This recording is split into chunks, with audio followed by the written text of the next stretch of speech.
Welcome back, everyone.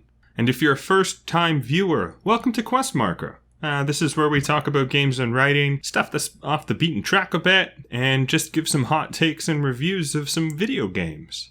And today, we're going to the cyberpunk bar filled with androids and tequila and philosophical self-indulgence. So, have you heard about the Red Strings Club?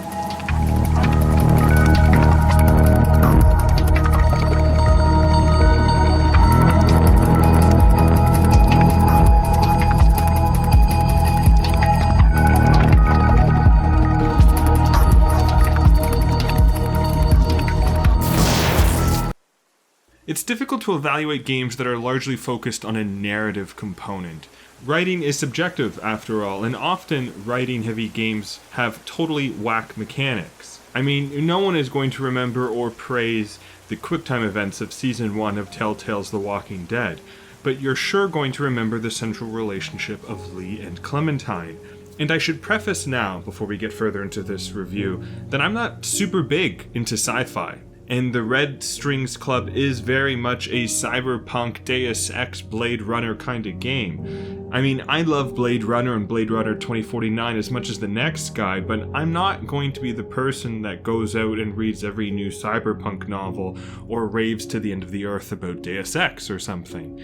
So, in short, I didn't like the Red Strings Club. I didn't enjoy most of my time with it, and it's a short game from beginning to end with a 3-hour runtime, although you could probably get closer to 10 hours out of this if you wanted to do multiple playthroughs to see all the twists and turns.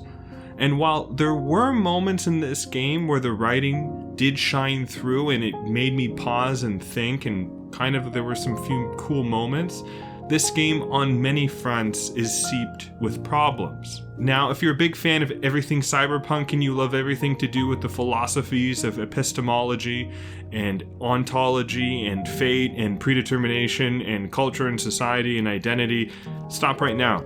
Just stop the review, because I think you'll probably enjoy the Red Strings Club, and I think you should go out and play it.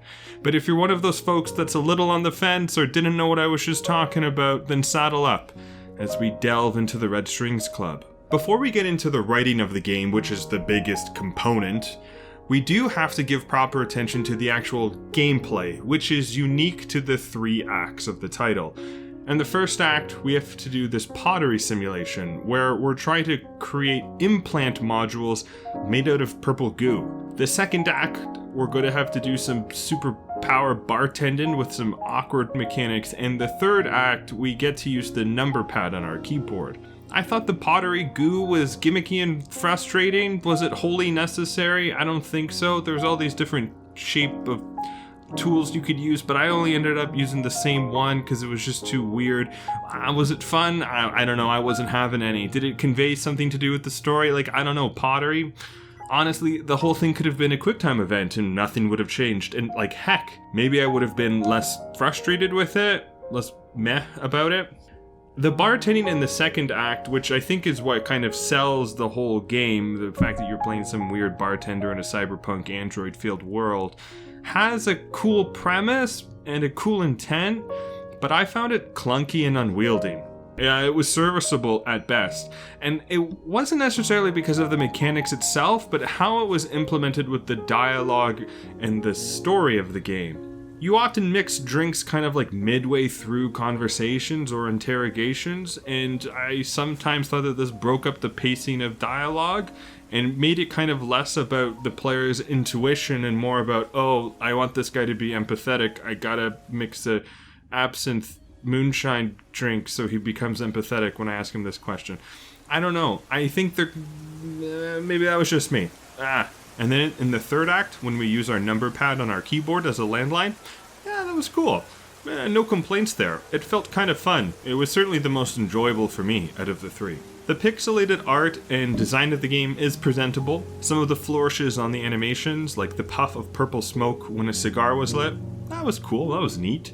But I think the environment became less intriguing as you really only encountered 3 different locales, each corresponding to 3 different acts.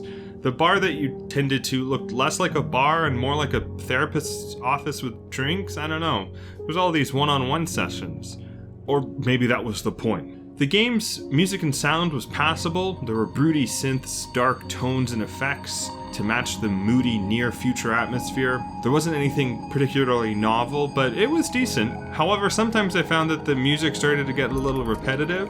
There certainly weren't any tracks that made me go, yeah, I'm pouring these awesome drinks to an Android truck, yeah, No, there wasn't really anything of that. The rest of the time that you spend with the Red Strings Club is spent clicking through conversation, like a visual novel. I spent a lot of time clicking, and this distracted me from the text sometimes and took me a little bit out of the sequence because it diminished the organic pacing of any conversation, but I guess the pacing is what brings us to the plot and the writing and narrative design of the game. And fundamentally, the Red Strings Club is about the central ontological question, what does it mean to be human? There was some thought-provoking stuff that made me pause. I want to start with the compliments of this game so I don't seem like a totally jaded critic.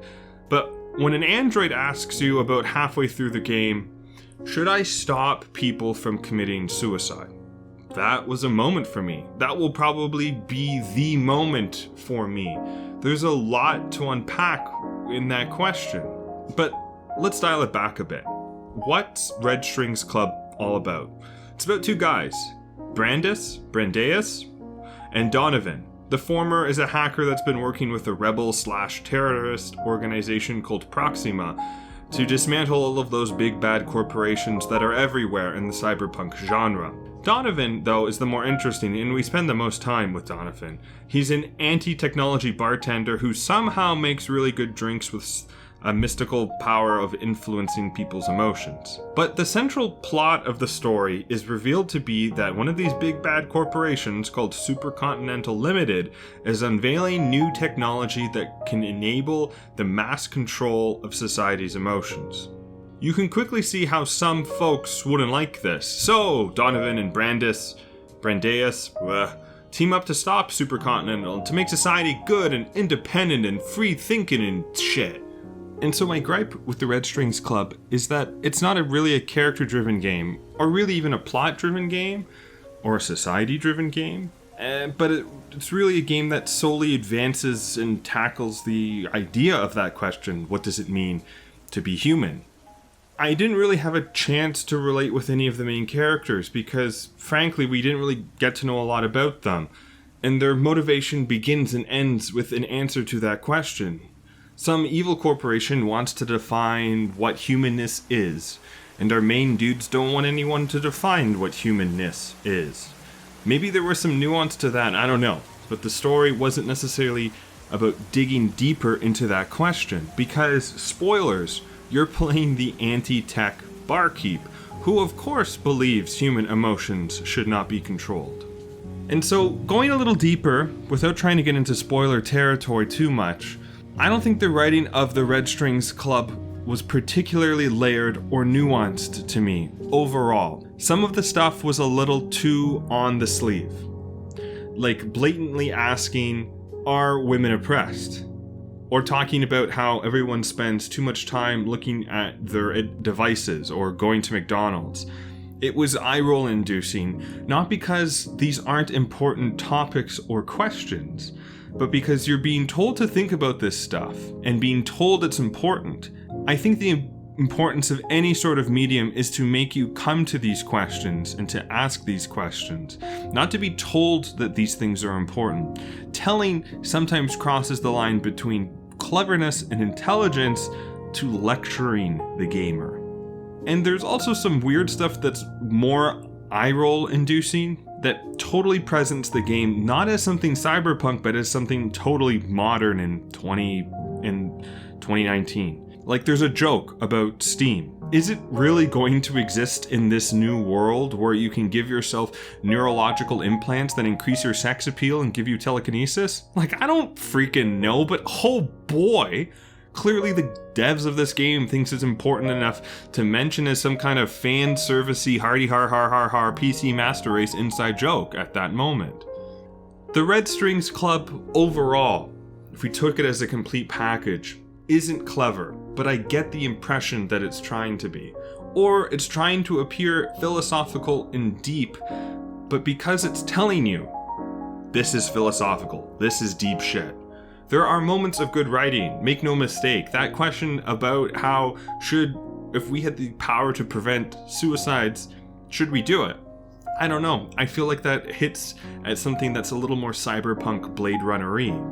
That question of mass control to prevent us from harming ourselves is interesting, and there were a few other tidbits that were like that, but the majority of the time, I just wasn't jiving with the Red String Club's story. So, yeah, this game gets a negative score from me. If you're a big fan of Cyberpunk, you can just call me an idiot and go out and play it, and I'm sure you'll have a hoot. But if you're not, I don't think you should really give this a try unless you find it on sale, or if you've finished all of your other narrative-driven games.